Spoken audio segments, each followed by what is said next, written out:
가족의 갈등, 그리고 새 삶의 시작. 1. 친구 집에서의 전화. 정혜진은 친구 민정의 서울 아파트 거실에서 차를 마시며 이야기를 나누고 있었다. 서울로 이사 온 지 3개월, 낯선 도시의 리듬에 적응 중이었다. 35년간 부산에서 살며 쌓은 자산 15억 원으로 서울 외곽에 30평 아파트를 마련했다. 그때 전화벨이 울렸다. 민정이 수화기를 들었다. 혜진아, 민석이 전화야. 혜진은 심장이 철렁했다. 아들 민석의 목소리가 들렸다. 엄마, 우리 해외 출장 가는데 준호 좀 봐주실 수 있어요? 순간 숨이 막혔다. 며느리 현지의 날카로운 말들이 머릿속을 스쳤다. 어머니, 아기 하나도 제대로 못 보시고 핸드폰만 보셨어요. 혜진은 단호히 말했다. 너희가 나한테 했던 말 사과도 안 하고 또 아기 봐달라고? 절대 안 봐. 민석이 당황했다. 엄마, 그때 일은 됐어. 안 봐. 혜진은 전화를 끊었다. 민정이 놀란 눈으로 물었다. 무슨 일이야? 혜진은 한숨을 쉬며 지난 몇 달을 떠올렸다. 2. 손자 돌봄의 시작. 설렘의 시간. 모든 일은 며느리 현지가 직장에 복귀하며 시작됐다. 3개월 전 혜진과 남편 김영철은 서울로 이사 왔다. 부산에서의 35년 삶을 정리하고 새 출발을 꿈꿨다. 이사 직후 아들 민석이 연락했다. 엄마, 현지가 육아휴직 끝나고 회사 복귀해요. 준호 좀 봐주실 수 있어요? 현지는 6개월 육아휴직 후 회사 복귀 압박을 받고 있었다. 어머니, 친정 부모님이 안 계셔서 정말 막막해요. 현지의 눈물에 혜진의 마음이 흔들렸다. 걱정 마. 내가 준호 봐줄게. 65세의 혜진은 손자 준호를 돌보는 일이 설레었다. 내 손자인데 내가 돌봐야지. 영철도 미소 지었다. 당연하지. 가족이니까. 현지와 민석은 안도했다. 정말 감사해요, 어머니. 처음 며칠은 행복의 연속이었다. 현지가 출근하면 혜진과 준호의 시간이 시작됐다. 기저귀 갈기, 분유 타기, 재우기가 힘들지 않았다. 우리 준호, 할머니랑 놀자. 준호가 잠들 때 작은 손으로 혜진의 손가락을 잡으면 가슴이 따뜻해졌다. 60대가 넘어서 이런 기쁨을 느낄 줄 몰랐어. 영철도 손자를 보며 말했다. 혜진아, 당신 젊어진 것 같아. 현지도 고마워했다. 어머니 덕분에 마음 놓고 일할 수 있어요. 3. 갈등의 씨앗. 늘어나는 부탁하지만 행복은 오래가지 않았다. 현지의 부탁이 늘어났다. 어머니, 설거지도 좀 해주실 수 있을까요? 아침에 급해서 못했어요. 그럼 그 정도야 뭐. 혜진은 흔쾌히 승낙했다. 설거지 후 주방 정리까지 하게 됐다. 며칠 뒤 또 부탁이 왔다.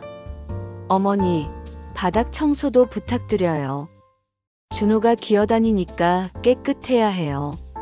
그래, 아기 건강이 중요하지.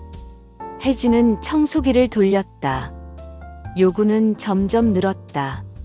어머니, 빨래도 좀 개주세요. 화장실 청소도 부탁드려요. 분리수거 정리 좀 해주세요. 어느새 혜진은 손자 돌봄보다 집안일을 더 많이 했다. 아침에 현지가 출근하면 기저귀 갈고 분유 먹이고 그 사이 설거지, 청소, 빨래를 했다. 준호가 낮잠을 자면 화장실을 닦았다. 하루 종일 쉴 틈이 없네. 영철이 걱정했다. 괜찮아. 가족이니까 도와야지. 하지만 혜진은 현지의 눈치를 보기 시작했다. 거절하면 미안해질 것 같았다. 현지가 직장에서 힘들게 일하잖아. 4. 까다로운 지적 쌓이는 스트레스. 현지의 태도가 변했다. 처음엔 고마워했지만 점점 지적이 늘었다. 어머니, 바닥 좀 더 깨끗하게 닦아주세요. 준호가 만지는 곳이에요. 빨래 이렇게 개면 주름져요. 기저귀 테이프 너무 꽉 채우시면 준호가 불편해요. 혜진은 당황했다. 내가 민석이를 키울 때는 이런 말 안 들었는데 65년을 살며 집안일을 못한다는 소리는 처음이었다. 지적은 더 까다로워졌다. 분유 온도가 너무 뜨거우세요. 아기 안을 때 목을 이렇게 받쳐야 해요. 혜진은 민석을 키운 경험이 있는데도 초보자 취급을 받았다. 내가 뭘 잘못한 걸까? 스트레스가 쌓였다. 하지만 현지가 직장에서 힘들게 일하는 걸 알기에 참았다. 며느리니까, 아기 엄마니까 신경 쓰는 거겠지. 영철도 위로했다. 현지가 예민한 거야. 곧 나아질 거야. 5. 결정적 사건. 준호의 사고. 어느 날 평소와 다름없는 아침이었다. 현지가 출근하고 혜진은 준호와 거실에서 놀았다. 1살 반인 준호는 걸음마를 제법 했다. 혜진은 설거지를 위해 부엌으로 갔다. 준호야, 할머니가 설거지만 하고 올게. 부엌에서 거실이 보이니 안전하다고 생각했다. 그런데 갑자기 쿵 소리가 났고 준호의 울음소리가 들렸다. 어머, 무슨 일이야? 혜진은 급히 달려갔다. 준호가 장난감에 걸려 넘어져 얼굴에 작은 상처가 났다. 피가 조금 흘렀다. 괜찮아, 준호야. 혜진은 손을 떨며 상처를 확인했다. 얕은 상처였지만 얼굴이라 걱정됐다. 병원에 가야 하나? 망설이다 택시를 잡아 근처 병원으로 갔다. 아저씨, 빨리 가주세요. 아기가 다쳤어요. 응급실에서 의사가 말했다. 얕은 상처라 며칠이면 나아요. 소독만 잘하세요. 혜진은 안도했지만 마음은 무거웠다. 현지가 얼마나 놀랄까? 집으로 돌아와 준호를 재우고 현지에게 전화했다. 현지야, 준호가 넘어져서 얼굴에 작은 상처가 났어. 병원 다녀왔는데 큰 부상은 아니래. 전화 너머 침묵이 흘렀다. 현지의 목소리가 차가워졌다. 뭐라고요? 아기가 다쳤다고요? 6. 폭발한 갈등. 모욕과 상처. 현지가 회사에서 급히 돌아왔다. 준호 어디 있어요?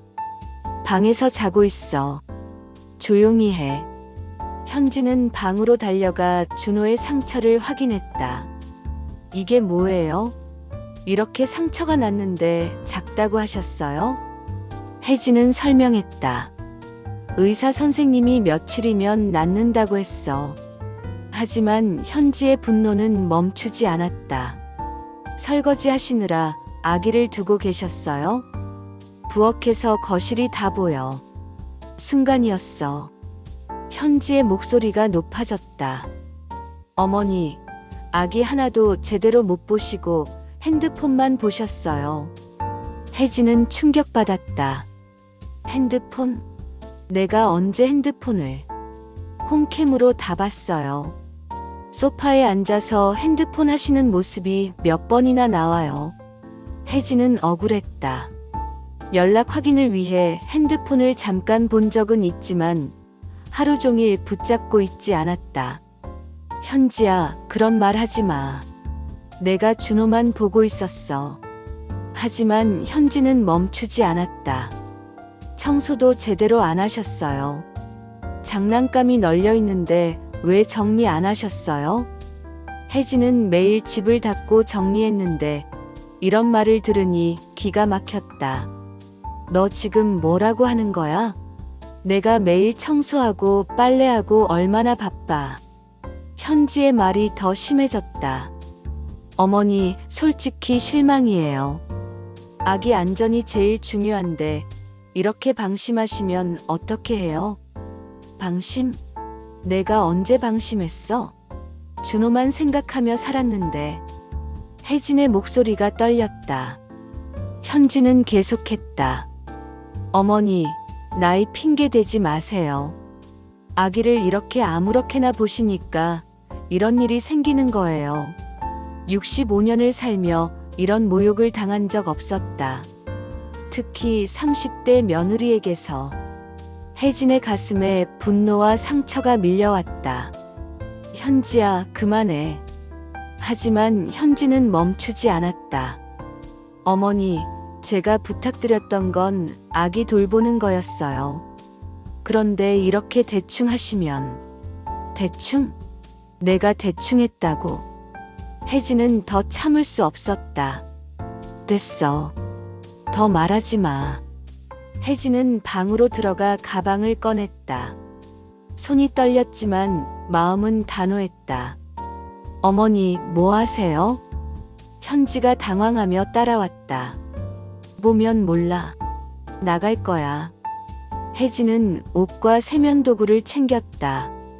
어머니, 가지 마세요. 제가 너무 흥분해서. 흥분? 너는 하고 싶은 말 다 했지. 이제 내가 진정하라고. 혜진은 현관으로 향했다. 아기는 어떻게 해요? 내일 출근해야 하는데. 현지의 말에 혜진은 웃음이 나왔다. 그건 너희가 알아서 해. 내가 아기 못 본다고 했잖아. 문을 열고 나가며 혜진은 돌아보지 않았다. 7. 친구 집에서의 위로, 후회에 시작해지는 친구 민정의 집으로 갔다.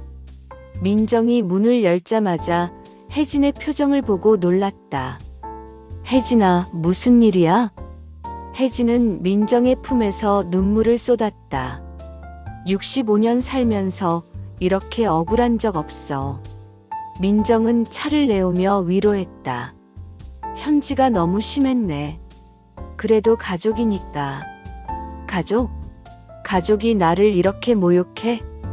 혜진은 억울함과 분노를 쏟아냈다. 준호를 돌보며 최선을 다했지만 현지의 말은 칼처럼 가슴을 찔렀다. 내가 정말 잘못한 걸까? 민정이 고개를 저었다. 너는 최선을 다했어. 현지가 이해해야지. 밤새 잠을 이루지 못했다. 준호의 작은 손, 웃는 얼굴이 떠올랐다. 하지만 현지의 모욕이 더 크게 다가왔다. 내가 부산에서 안 올라왔으면. 후회가 밀려왔다. 서울로의 이사, 손자 돌봄, 모든 결정이 아쉬웠다. 영철도 전화로 위로했다. 혜진아, 당신 잘못 아니야. 현지가 너무했어. 하지만 혜진은 마음이 무거웠다. 8. 민석의 방문 사과와 갈등 이틀 뒤, 민석이 민정의 집으로 찾아왔다. 엄마, 정말 죄송해요. 현지가 너무 심하게 말했어요. 혜진은 냉정히 물었다. 현지는 뭐라고 하던? 현주도 후회하고 있어요. 너무 놀라서 그랬대요. 혜진은 비웃었다. 후회? 그럼 왜 직접 안 와? 민석은 말문이 막혔다. 현주가 직접 사과하고 싶어 했는데 직접 안 오고 너를 보냈지. 아기 봐줄 사람 없어서 곤란하니까 온 거 아니야? 민석은 고개를 숙였다. 엄마, 그런 뜻이 아니에요. 그럼 현지가 왜 그런 말을 했어? 내가 핸드폰만 보고 청소를 대충 하고 나이를 핑계댄다고.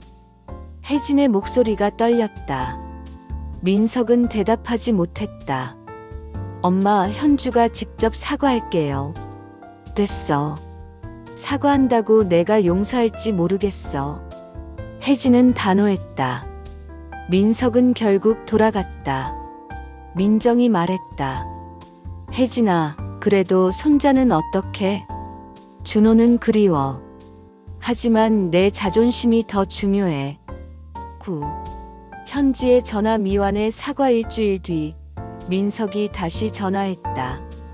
엄마, 해외 출장 가는데 준호 좀 봐주실 수 있어요? 혜진은 차갑게 물었다. 현지는 뭐라고 하던? 현주도 엄마한테 부탁드리고 싶대요. 그럼 직접 전화하라고 해. 그날 밤 현지에게서 전화가 왔다. 어머니, 정말 죄송해요. 제가 심한 말을 했어요. 혜진은 냉정히 물었다. 지금 출장 때문에 아기 봐달라는 거지? 현지가 망설였다. 어머니, 제가 잘못했어요. 무릎 꿇고 사과할게요. 전화로 무릎 꿇는 게 어디 있어? 왜 일주일 동안 안 왔어? 현지는 울먹였다. 어머니, 저 혼자서는 정말 힘들어요. 그럼 어린이집에 맡기든 직장을 그만두든 해. 혜진은 전화를 끊었다. 민정에게 말했다. 민정아, 우리 내일 영화 보러 갈까? 민정이 웃었다. 그래, 오랜만에 즐기자. 그날 밤 혜진은 오랜만에 편안히 잠들었다. 더 이상 눈치 보지 않고 살 수 있다는 생각에 홀가분했다. 10. 새로운 삶의 발견 행복의 시작. 며칠 뒤 혜진은 민정과 영화를 보고 맛집을 찾아다녔다. 동네 문화센터에서 요가와 서예 강의를 들으며 새 친구들을 사귀었다. 혜진아, 요즘 표정이 밝아졌어. 민정이 말했다. 스트레스 없이 사니까 좋더라. 혜진은 웃었다. 준호가 그리웠지만 자존심과 인격을 지키는 게 더 중요했다. 민석과 현지는 결국 어린이집을 알아봤지만 당장 맡길 곳이 없어 출장을 취소했다. 혜진은 민정에게 말했다. 처음부터 그렇게 했으면 됐을 텐데. 후회는 여전했다. 준호를 돌보던 행복한 순간들, 현지의 모욕, 가족과의 갈등이 마음에 남았다. 하지만 요가 클래스에서 만난 친구들과의 웃음, 시장에서 상인들과의 대화, 서예로 마음을 다스리는 시간이 새로운 행복을 줬다. 영철도 말했다. 혜진아, 당신이 행복하면 나도 행복해. 혜진은 고개를 끄덕였다. 후회도 있지만 이렇게 내 삶을 찾은 것도 나쁘지 않아. 10일. 끝맺음 후회와 행복의 공존. 서울로 돌아온 지 3개월. 혜진과 영철은 예상치 못한 갈등을 겪었다. 손자 돌봄으로 시작된 설렘은 현지의 모욕으로 상처가 됐다. 준호의 사고, 집값 하락, 가족과의 갈등은 후회를 남겼다. 하지만 문화센터의 친구들, 시장의 따뜻함, 새로운 취미는 예상치 못한 행복을 줬다. 공원에서 영철과 산책하며 혜진이 말했다. 여보, 후회도 있지만 잘 살고 있지? 영철이 미소 지었다. 응, 당신이 웃고 있으니까 나도 좋아. 혜진은 고개를 끄덕였다. 가족의 갈등은 아팠지만 새로운 삶을 찾은 기쁨은 그만큼 컸다. 후회와 행복이 공존하는 삶. 혜진과 영철은 서울에서 새 장을 열었다.